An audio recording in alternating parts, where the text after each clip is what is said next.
कुंडली में किसी भी ग्रह का उपचार कलर थेरेपी के थ्रू करना चाहिए हमें या नहीं करना चाहिए, आज की वीडियो में हम यही समझेंगे। और क्योंकि कलर थेरेपी यानी कि कलर यानी रंगों के थ्रू, बहुत सिंपली किसी भी कलर के थ्रू किसी प्लैनेट को हील करना कई बार सुनने में अजीब लगता है। बहुत सिंपल सॉल्यूशन है, इसीलिए लोग इस पर भरोसा नहीं करते। लेकिन अगर आप कलर थेरेपी बहुत स्पेसिफिकली करेंगे, बहुत सोच समझ कर करेंगे, पिन पॉइंटेड करेंगे, तो कहीं ना कहीं आपके प्लैनेट तक वो आपके इंप्रेशन पहुंचेगा। जैसे कि आप कोई भी जेमस्टोन पहनते हैं, तो जब जेमस्टोन पहनते हैं तो जेमस्टोन क्या करता है, एक कलरफुल जेमस्टोन ट्रांसपेरेंट है, ओपेक है, यानी कि पारदर्शी है या आर पार उसके नहीं देखा जा सकता, वो किसी स्पेसिफिक कलर का होता है और उसके पास थ्रू पास होने वाले रेडिएशन जब हम अपने बॉडी पर उसको धारण करते हैं तो वो कुछ ना कुछ उसका अपना एक स्पेसिफिक असर होता है। ऐसे ही हमारी जो सराउंडिंग है उसका हमारे ऊपर बहुत असर पड़ता है। हम जिन लोगों की संगति में रहते हैं, जिस तरह के कलर्स हम पहनते हैं, जिस तरह के हम एनवायरनमेंट में रहते हैं कलर के बेसिस पे या किसी भी तरह के बेसिस पे, उसका हमारे सबकॉन्शियस या कॉन्शियस माइंड पे बहुत फर्क पड़ता है। आपकी कुंडली के हिसाब से कौन सा कलर आपको सूट करेगा। और इसका ये मतलब नहीं है कि अगर आपको सपोज रेड कलर सूट करेगा, येलो सूट करेगा, आप अपने आसपास पूरी दुनिया येलो बना ले। ऐसा नहीं है। ऐसा नहीं है कि आप हमेशा येलो के बीच रहें, येलो कलर पहनकर घूमें। ये ऐसा बिल्कुल भी नहीं है। कलर थेरेपी का मतलब है, हम जब मेडिसिन खाते हैं तो हम 24 घंटे कोई भी मेडिसिन नहीं खाते। हम उसे एक स्पेसिफिक डोज में लेते हैं और जो कि हमारे लाइफ का बहुत मिनिमम सा एक पार्ट होता है। बाकी हमारा सारा जीवन एज इट इज रेगुलर रहता है। सो आज की वीडियो के एंड तक आप ये समझ जाएंगे कि कलर थेरेपी कोई बहुत बड़ी रॉकेट साइंस नहीं है, बहुत ईजिली की जा सकती है। और कैसे आप ये आइडेंटिफाई करेंगे कि आपके केस में कलर थेरेपी को आप करेंगे या नहीं करेंगे। क्रोमोथेरेपी यानी कि कई सारे रंगों का मिश्रण क्रोमोथेरेपी हो गया, तो उसका उसके थ्रू हीलिंग करना उसे क्रोमोथेरेपी कहते हैं। क्रोमोथेरेपिस्ट भी अपने आप में एक प्रोफेशन होता है। सो कलर थेरेपी के लिए सबसे पहला जो स्तंभ है एस्ट्रोलॉजी के हिसाब से, हम यहाँ पर बिल्कुल किसी भी रॉकेट साइंस की बात नहीं करेंगे, किसी भी बहुत साइंटिफिक डेटा की बात नहीं करेंगे। लेकिन हम सिर्फ और सिर्फ एस्ट्रोलॉजी के क्लासिक्स और सिर्फ एस्ट्रोलॉजी के बेसिस पे जो कलर थेरेपी निकल कर आती है, हम सिर्फ उसकी बात करेंगे। वही हमारा आज का फोकस एरिया है और वही हमारा चैनल का फोकस है कि एस्ट्रोलॉजिकली हम चीज़ों को देखकर समझने की कोशिश करते हैं। सो कलर थेरेपी करने के दो मेथड हैं। सबसे ब्रॉड सेंस पर अगर देखा जाए, सबसे एकदम भारी रूप से देखा जाए तो दो मेथड हैं। एक प्लैनेट जो आपकी सहायता करने में सक्षम है लेकिन वो अपने आप में वीक पड़ रहा है। हमने पॉजिटिव बेनिफिट्स की बात की थी एक वीडियो में, से पहले जब हम जेमस्टोन्स और मानसिक तनाव की वीडियो की हम बात कर रहे थे। तो जब हम अब बात करते हैं कि एक पॉजिटिव बेनिफिट, उसका सिंपल सा मतलब है कि आपकी कुंडली के में वो रिजल्ट देने में सक्षम हो सकता था, बट कहीं ना कहीं उसकी पूरी एनर्जी निकल कर नहीं आ रही। तो हम उसके पर्टिकुलर कलर को अडॉप्ट करते हैं अपने सराउंडिंग। वो भी हम बात करेंगे कैसे हम कलर थेरेपी के मेथड्स की, हम उसके बारे में बात करेंगे। तो कैसे हम उस पर्टिकुलर प्लैनेट के कलर को अपने सराउंडिंग्स में अडॉप्ट कर सकते हैं, उसका क्या फॉर्मेट होता है। और दूसरा जो तरीका है वो है कि एक प्लैनेट आपको नेगेटिव रिजल्ट दे रहा है, तो जाहिर सी बात है हम उसके कलर को अवॉइड करेंगे या उसके एंटी कलर को अडॉप्ट करके हम रिजल्ट्स अपने फेवर में बनाएंगे, उस प्लैनेट की कृपा अपने ऊपर लेकर आएंगे। लेकिन अगर किसी भी प्लैनेट के नेगेटिव एस्पेक्ट को उभार दिया हमने नेगेटिव कलर से, तो वो रिजल्ट्स हमेशा हमारे लिए एम्पलीफाई होकर आएंगे, नेगेटिव इवेंट्स, और हम यही सोचते रहेंगे कि जेमस्टोन तो मैंने सही पहना था, पूजा पाठ मैंने सारी सही की थी, लेकिन ये क्या हुआ। सो कलर थेरेपी को ब्रॉड सेंस में तो हमने समझ लिया कि किस प्लैनेट को हमें ढूंढना है, कैसे कैसे ढूंढना है पे भी आते हैं। किस प्लैनेट को ढूंढना है हमें समझ में आ गया, दो दो तरह के प्लैनेट्स को हमें आइडेंटिफाई करना है। अब कलर थेरेपी किसके लिए काम करेगी, किन केसेस में हमें कलर थेरेपी करनी चाहिए। सबसे ज्यादा जो इसका इम्पैक्ट आता है वो इमोशनल और साइकोलॉजिकल प्रॉब्लम्स को सॉल्व करने में आता है, मानसिक तनाव को सबसे ज्यादा सॉल्व करने में आता है।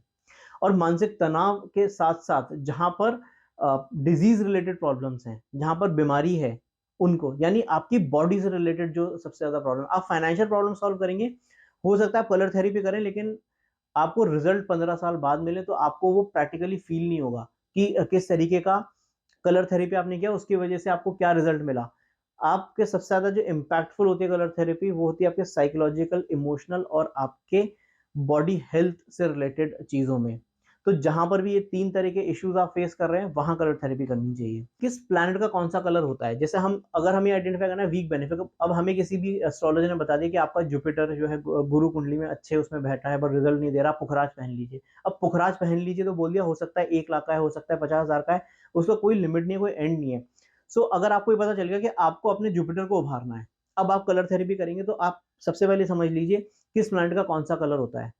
तो इसका बहुत सिंपल सा फंडा है कि अगर जैसे सूर्य हमारी आत्मा का कारक है तो deep red, transparent red, pinkish red जो कलर होता है वो होता है, और उसी कलर का उसका जेमस्टोन होता है रूबी यानी कि माणिक स्टोन। तो आप उसके अगर जेमस्टोन के कलर को इमेजिन कर पाएंगे तो आप उससे उसके आसपास का कलर जरूर निकालेंगे, किस तरह का कलर आपको वो प्लैनेट आपसे चाह रहा है, आपको किस तरह का कलर आपको उस प्लैनेट को देना है। चंद्रमा जो होता है उसका ओपेक होता है, जैसे मोती भी ओपेक व्हाइट होता है बाहर से देखने में, लस्ट्रस व्हाइट होता है, लेकिन थोड़ा लस्टर जरूरी है। हमारे मन का कारक है, मन का कारक है चंद्रमा, तो मन में एक चमक होनी चाहिए, विचारों में एक चमक होनी चाहिए, उदासीन विचार नहीं चलते, ऐसे याद रख लीजिए। मंगल जो होता है उसका ओपेक रेड होता है, चंद्रमा का कारक ट्रांसपेरेंट रेड और बाहरी उसका ओपेक रेड। बुध का कलर इज ऑलवेज ग्रीन, तो किसी भी तरह का ओपेक हो गया, ट्रांसपेरेंट हो गया, तो बुध ग्रीन कलर रिप्रेजेंट करता है। और हमने जब वात पित्त और कफ की बात की थी कि कौन सा जेमस्टोन है वो वात के पित्त और कफ के लिए कौन सा प्लैनेट है, वहां पर अब ये कलर थेरेपी वहीं से कनेक्ट हो जाती है कि ये कामिंग है, आपके इन्फ्लेमेशन को रोकेंगे, बॉडी में अग्नि तत्व को रोकेंगे, बैलेंस स्टोन है, बैलेंसिंग करेगा ये स्टोन। वीनस का जो कलर है यानी शुक्र ग्रह का जो कलर है वो भी व्हाइट है। अब ये जो व्हाइट है, इस व्हाइट में और उस ओपेक व्हाइट में क्या अंतर है, वीनस के व्हाइट में एक ब्लू टिंज होता है। अब जब हम वीनस के लिए कोई स्टोन रिकमेंड करते हैं तो ट्रांसपेरेंट स्टोन भी चलेगा और ओपेक स्टोन भी चलेगा, जैसे ओपल होता है तो वो भी चलेगा। तो अब कलर उसके आसपास का हल्का सा ब्लू शेड लिया हुआ व्हाइट, तो वो वीनस का एक कलर हुआ। अगर हम बात करें जुपिटर की तो येलो, और अगर इसके एक परम जैसे विजडम की बात करें, किसी भी एक लर्निंग हो गई तो वो बेसिक येलो हो गया, अगर विजडम की बात करें तो गोल्डन हो गया। सो गोल्डन लाइट का जो कलर होता है वो जुपिटर का कलर होता है। और इसके बाद बात करते हैं सैटर्न के कलर की, तो सैटर्न का कलर वैसे होता है blue, transparent blue, cosmic blue energy जो होती है। लेकिन अगर आप इसके नेगेटिव साइड की बात करें तो ब्लैक भी सैटर्न की कैटेगरी में आता है। तो ब्लैक कलर, सटल कलर जो होते हैं, जो बहुत ज्यादा मोनोटोनस होते हैं ब्लैक में, ब्लैक के शेड्स वो सैटर्न की ओनरशिप में आते हैं। तो राहु का जो कलर होता है वो अल्ट्रा वायलेट होता है, और केतु का जो कलर होता है वो इंफ्रा रेड होता है। तो आप केतु पे देखिए, हमने और वीडियोस में इसका बहुत डिटेल में बात की थी कि केतु डिजिटल प्रेजेंस की चीजों में काम आता है, और आपका रिमोट जो है टीवी का वो भी इंफ्रारेड रेडिएशन से आपके टीवी को चलाता है। अब आप केतु का कलर तो नहीं भूल सकते। इसके बाद अब आपको ये तो समझ में आ गया कि कलर थेरेपी आपके लिए है या नहीं, ये आप समझ सकते हैं कि आपको अपने कुंडली के अंदर कलर थेरेपी के लिए प्लैनेट को ढूंढना है या नहीं ढूंढना है, किस प्लैनेट का कौन सा कलर होता है वो भी हम बात कर चुके हैं। अब इसको अप्लाई कैसे करें, कैसे कहते हैं कि कोई इंग्रेडिएंट कितनी मात्रा में डालना चाहिए, तो हमें एक बैलेंसिंग हमेशा, जैसे जेमसून्स की भी हमने बात की है, किसी भी थेरेपी की बात की, बैलेंस करने की कोशिश करिए हर एक प्लैनेट को। तो अब जैसे आप किसी भी चीज में नमक ज्यादा कर दीजिए, हम उसे बैलेंस करते हैं नींबू से, नींबू ज्यादा कर दीजिए, हम नमक डाल के उसको बैलेंस करते हैं। ऐसे ही कलर थेरेपी बिल्कुल ऐसे ही काम करती है।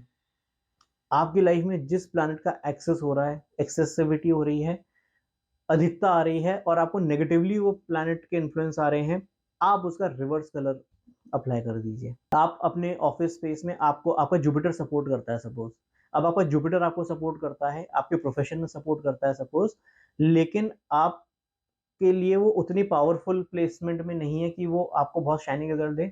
आप अपने ऑफिस की वॉल्स को, अगर आपका खुद का ऑफिस है, ऑब्वियसली आप जहाँ जॉब कर रहे हैं वहां आप इतने चेंजेस नहीं कर सकते, तो आप उसकी वॉल्स को येलो पेंट करिए, थोड़ा गोल्डन, हल्का सा गोल्डन लुक में, थोड़ा ब्राइट लुक में।